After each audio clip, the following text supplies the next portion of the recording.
How do they find your DNA if you are not in the system through this ancestral DNA thing?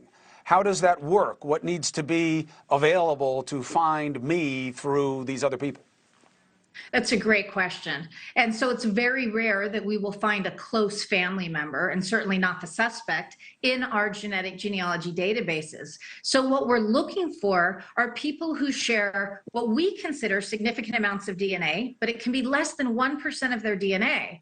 If you share only 1% of your DNA, then you're likely third cousins with someone, which means you share your great-great-grandparents.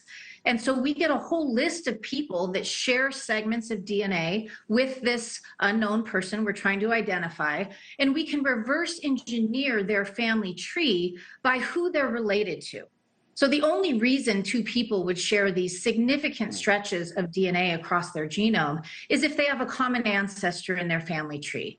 They have to have inherited that DNA from someone back in that tree. And so hopefully you'll get matches to different lines, their mother's side, their father's side. In some cases, you get all four grandparents' lines. And we all have unique family trees, except for our full siblings.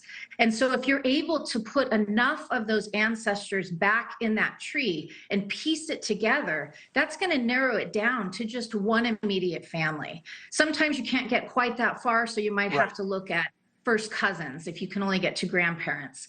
But that's how we do it. We're not using close relatives in most of these cases. It's usually people who won't even know the suspect.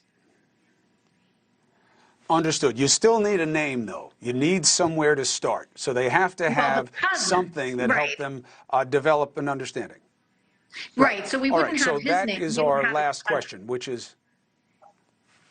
Right, but the question is, why would you have any name like that had to have some type of other investigative link that we have to figure out from the authorities when they give it to us? Now, the only other question mark, and I'll use this to go into break, there are a lot of questions here, obviously, and that's okay.